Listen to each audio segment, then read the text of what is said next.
Hey, it's Jack, and this video is called The #1 Unusual Way to Be More Your Authentic Self. Hey, I'm Jack Butler. If you're new to the channel or you haven't yet subscribed, come on, let's do it. Smash that subscribe button. Join us. This is an awesome community to be part of. And then tap that bell notification so you hear of new videos as soon as they come out. And hey, listen, another invitation. I am soon going to be launching a group program online, and I'd love for you to be part of it. And I'm going to be offering the first places to people who are on my email list. So if you're not on my email list, hit the first link beneath this video, download my guide, and that will put you on my email list, and you'll be the first person to hear about the program. And there are offers that will only be available to people who are on my email list, so take advantage of that while it's open. All right, so cool backdrop here. This is Lake Dillon. What are my boy? What is this most unusual way that you can be more yourself? Or what is the #1 way that you can be unusual like me? No. So what I want to talk to you about today is pacing. I'm just going to get right into it. I want to talk to you about authentic pacing. And what that means quite simply is you getting curious. What is the true pace for you to move in and through life? What is your true pace? If you aren't up in your head, if you're not worried, if you're not stressed, if you're not moving at someone else's pace, if you are tuning into yourself and noticing what's the true pace for me to move. Now, one of the ways you can just do this is actually by walking like I am now, and just kind of notice an experiment when you're out walking. What's it like if you slow down and walk much more slowly than you normally would? What's it like if you open up your stride and cover more ground? And that might seem kind of strange, and it might initially, as you do it, you might be like, I don't really get this. But it's potentially the beginning of a really powerful inquiry, which I've been reminded of quite a lot recently because I've been moving, I think, a little bit faster than perhaps is true for me. And by the way, I want to say this. When I first came across ideas of pacing and someone suggested to me that I was a slower pace than my then partner, that didn't really make sense to me, and I kind of took it a bit personally. I kind of took it, slow paced, so it doesn't have anything to do with cerebral ability, cognitive complexity. It's not how fast you can think.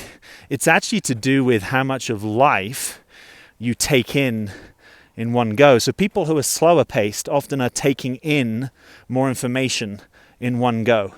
It's almost like they've got more channels that they're processing on.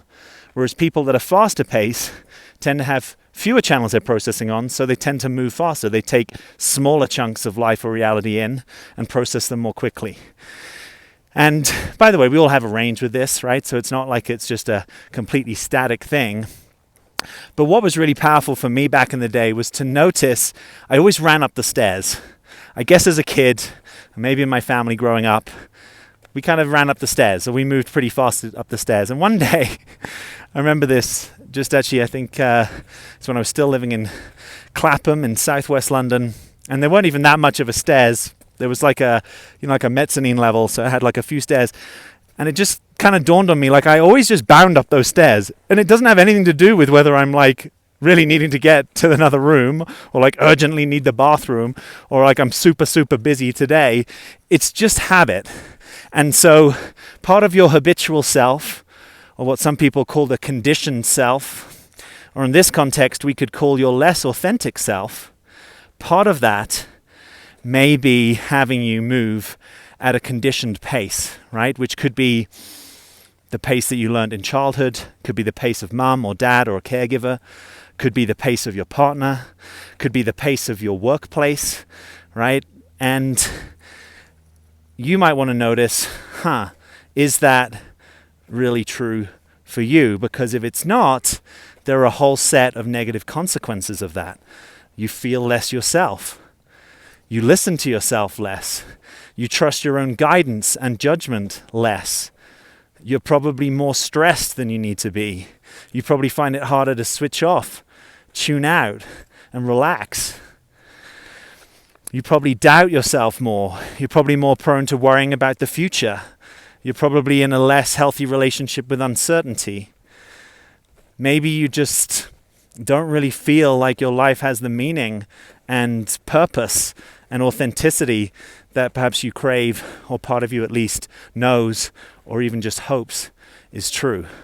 So even though the initial exercise that I did in a workshop way back in the day, just walking across the room, trying different paces on, seemed kind of perfunctory, seemed a bit weird, didn't seem particularly meaningful, it actually opened up an inquiry that I think is a really meaningful inquiry, and I want to invite you into it if you've never done it, just to get curious.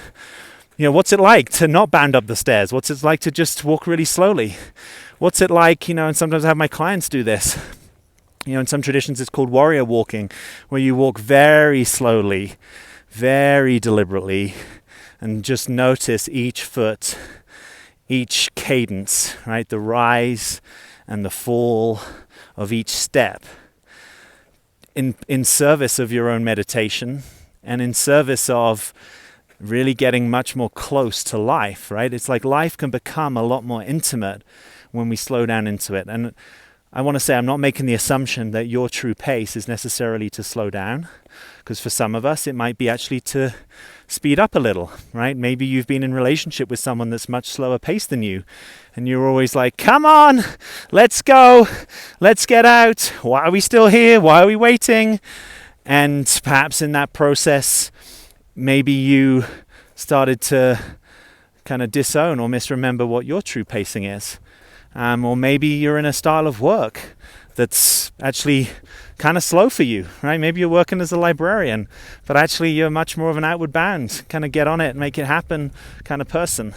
So I'm not making that assumption. Culturally at large, I would probably make the assumption that most of us are moving faster than our true pace would actually want. Now, if you're anything like me, when I first started to contemplate ideas of moving more slowly, and even now, even today, as I slow down from a period where maybe I've been moving a bit fast, or just that there can be a lot of decisions, a lot of inputs, and kind of like a lot on your plate. I've had a lot on my plate in some ways. So even now, knowing what I know about this, as I start to slow down or just tune into myself a little bit more, the question comes, but will I get anything done? Will I be able to make myself dinner? Will I get back to any of those emails? Right? So for most of us, a voice comes in that has us get curious. Is there any way that we can actually live like this? And it's a valid concern and question. And my encouragement for you is to not make too many assumptions about the answer to that question, but to test it through your own lived experience over a long enough period of time that it's a valid experiment. What's it like when you rest when you're tired, when you act when you feel compelled to act, when you drink when you're thirsty, you eat when you're hungry, you sleep when you're tired? It's kind of like you honor your animal self a little bit more. And it might be that there's some stuff you don't get to, and it might be that that's okay. Or it might be that you say, hey, there's some stuff I've got to get to, so I'll put my head down and do it, and then I'll practice. Or I'll just practice this for half an hour a day, 5 minutes a day, 1 hour a week, whatever your life can currently hold and sustain. But if you really practice it, you might notice that it starts to have a transformative impact on your life, because some of the things that you've been saying yes to, maybe you only say yes to them when you're in a pace that isn't actually your true pace. And when you slow that down, or maybe you speed it up, there's other opportunities that come into your field. There's other things that you care more about, that are more real to you, that you end up putting your attention on. So permission to run this as an experiment, permission to learn, permission to fail, permission to not know, but permission to get really curious, and to, if you can, to disengage your inner critic, right? Because that's probably the voice that will come in and say, hey, lazy, what are we doing resting? Or, hey, you got so many bills in your in tray, you need to get on it. And here's what's cool and sneaky about the inner critic, is often it has something that's kind of valid, right? It might take a truth or a partial truth and present it to you, and it's trying to help you and keep you safe and keep you on track, right? It just might be that the way it's bringing it to you isn't a healthy way, all right? It's kind of criticizing you or beating you up. It's not necessarily a supportive and loving voice. And it's also might be that there's a time and a place for the things that it's saying to do. Now, I realize a lot of us have super busy careers, families, relationships, responsibilities. We have a lot on our plates. And so it doesn't necessarily always seem easy to be able to do what I'm saying, which is kind of like to trust your authentic impulse, right? Your authentic impulse in the moment knows a lot about what you want, what you're available for. Your authentic impulse lets you know, yeah, actually this is time to sit down and write, or this is time to go run a bath, or this is time to make that call to my friend that I haven't been making to clear something up, right? There's an impulse that I imagine is available to you when you tune into it. That's what we're talking about. And it gives you quite individual answers, right? What your authentic impulse is and my authentic impulse is might look very, very different. If we're in a relationship, we might need to both throw those into the mix and see, is there some kind of common path? Is there some kind of place that we can tread together? But initially, I'd encourage you to practice this for the areas of the life that you have most dominion over. If that's not your work, because perhaps your work is set for you by a boss and you don't get much ownership of that, do it in your home life, or do it in your workout life, or your friendship life. Find a place where it's okay for you to adjust the script potentially without devastating consequences, right? So I wouldn't do this for things that are super mission critical in your life, or you're like on the front line of delivering some kind of really important service to yourself or someone else. Do it in the places where the risks are a little less. Do it on a lazy Sunday afternoon, where if you spend an extra hour resting, it's actually fine, right? So context is important here. But notice if it offers you an opportunity to live your life from a different place, right? Just speaking personally, it's so easy to get into the mindset of what's everything that I have to do? What do I need to get done today? And of course, there are deadlines, there are real things. None of this is obscuring that. It's just saying, woo! It's just saying that may not be the most authentic place to live your life from. That your to-do list will never capture the power of your own presence. I used to talk about this quite a bit and encapsulate it in the phrase, is there any strategy that's better than presence? Is there any strategy that is better than presence? When it comes to decisions, when it comes to guidance, which path to take, which way to go, is there anything better than just getting present to yourself, tuning in, listening, having a dialogue with yourself? I've been amazed recently at some of the dialogues that I've been having with myself, kind of like the answers that emerge from questions that I can just kind of float, and something floats back out. And I don't even have to have a view as to whether it's true or not. I can just kind of be open to it and just see, does that sound right? Does that ring true? Does that resonate? Does my heart kind of respond to that? That's the advantage of kind of slowing down, is that you get to have a better quality of conversation with yourself. So much of the time we have to make our decisions in limited constraints, right? We've got limited time, we've got limited decision-making ability. You probably know this, but when Obama was president, I'm sure it's still true, he always had people decide his wardrobe, his meal plans, everything basically to leave all his cognitive capacity, or what they call cognitive load, to leave that available to be able to make the most important decisions for his job as president. Now, we don't all have that luxury in some ways, but we don't also have some of the gravity of those decisions. But what's it like for you to free up more time and attention to be in a better quality conversation with yourself? That is one of the advantages of authentic pacing, is that conversation is much more likely to happen when you're moving at a pace that is more true to you. Again, not statically, it's dynamic. It doesn't have to be the same pace all the time. But you kind of know, have you ever been in a conversation with someone who's moving way faster than you are? Right? Or maybe been in a conversation with someone's moving way slower, and you're like, boom, you want to brainstorm, you're creative, you're ready to go, you're catalytic, you've got energy, and the other person's kind of holding you back and dragging you down. That's what I'm talking about, is coming into better alignment with yourself. so that you actually get the benefits of a conversation with your real self, your authentic self, and the kind of answers that can emerge from that place. And for most of us, to do this, we have to grow our capacity to be with silence. We have to grow our capacity to be with silence, because the answers may not emerge immediately, right? It's sort of like, are you able to slow down with yourself and be with the spaces and the pauses and the silence? For a lot of us, that's uncomfortable, or our conditioned self just fills it with something, right? Oh, next to do. Oh, pick up my phone.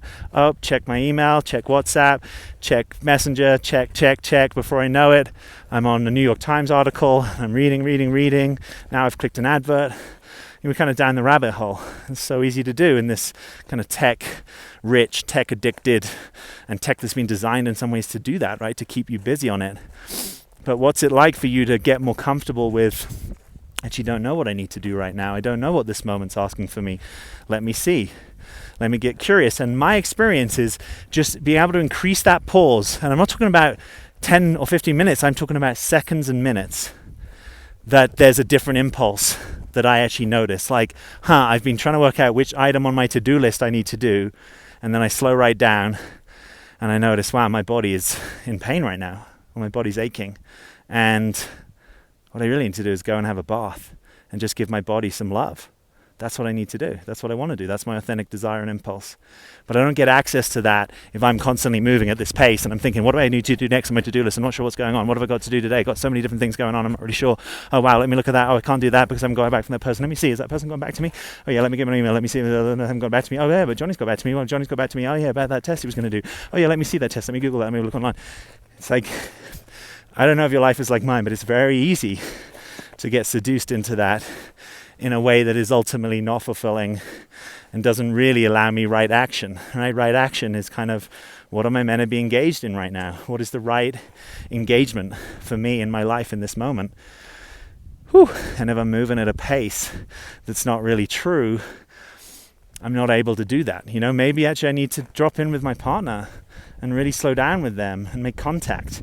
But if I'm moving really fast, it's hard for me to do that.